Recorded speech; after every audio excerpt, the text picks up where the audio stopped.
Why did Jesus need to die if he was God? Welcome to this exploration of one of the most profound questions in Christian theology. Why did Jesus need to die if he was God? This question not only touches the heart of Christian beliefs, but also invites us to delve deeper into the mysteries of faith, redemption, and divine love. As we unfold this narrative, we will refer to key scriptures including Hebrews 9:22, which states, "Without shedding of blood is no remission." Let's embark on this enlightening journey together. To understand the necessity of Jesus' death, we need to first consider its scriptural foundation. Hebrews 9:22 provides essential insight. Without shedding of blood is no remission. This verse encapsulates the divine principle that atonement for sin requires a sacrifice. It's a concept deeply rooted in the fabric of biblical teachings and, as such, is pivotal for this discussion. Atonement, in the Christian context, refers to the reconciliation between God and humanity. Throughout the Scriptures, it's portrayed as a divine requirement for forgiveness. This idea forms the cornerstone of the narrative that leads to the necessity of Jesus' sacrificial death. In the Old Testament, the practice of atonement involved the sacrifice of animals.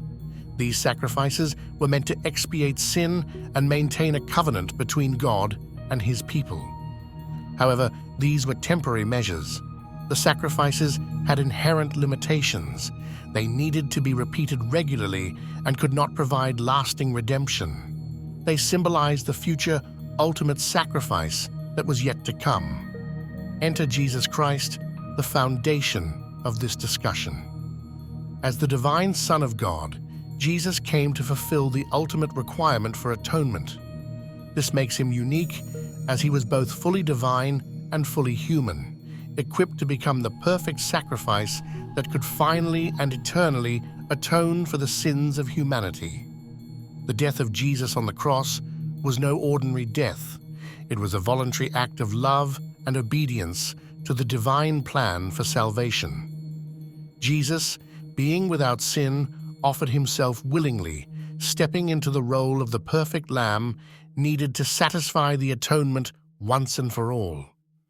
This act of sacrifice is central to Christian doctrine as it represents the fulfillment of centuries-old prophecies and divine promises.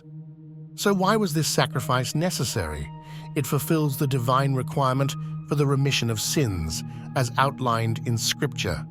Jesus' death allowed for the reconciliation between a holy God and sinful humanity. Theological insights suggest that only through Jesus' death could the gap be bridged, breaking the barriers of sin and enabling genuine unity with God. What Jesus accomplished on the cross was more than just a token gesture. His sacrifice opened the door to redemption, offering salvation to all who believe.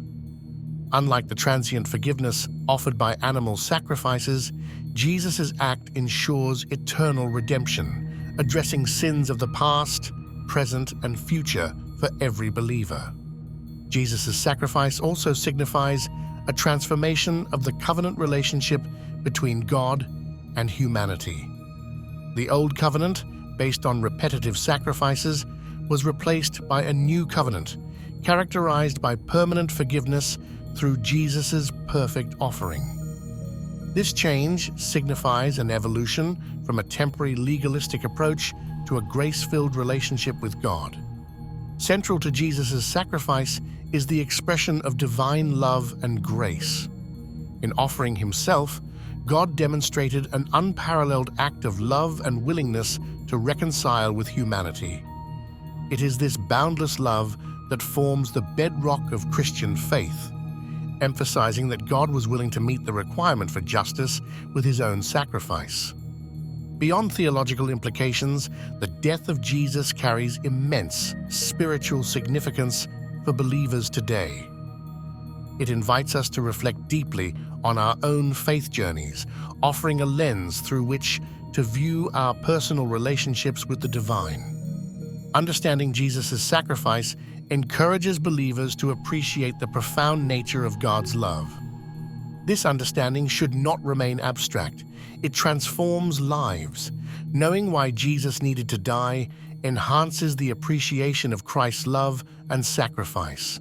It encourages deeper faith, greater trust in divine promises, and a commitment to embody the grace received through Jesus.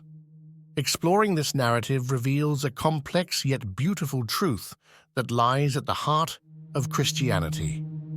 The atonement encompasses themes of sacrifice, love, justice, and reconciliation, engaging believers intellectually and spiritually in a manner that enriches their faith. Jesus' death was not an isolated event, but part of a grand divine plan meticulously woven through the course of history.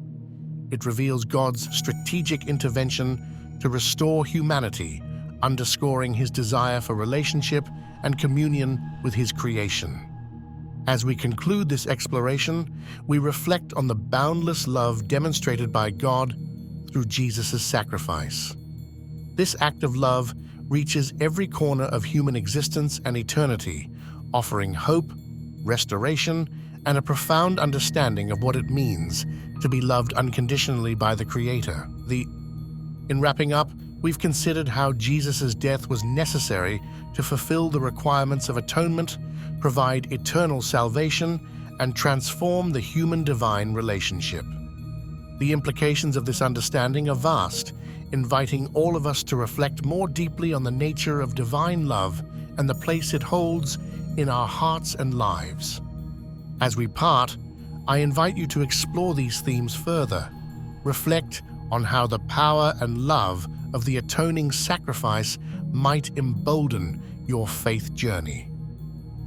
Share these insights with others, continuing the dialogue about this profound and transformative mystery at the heart of Christian belief.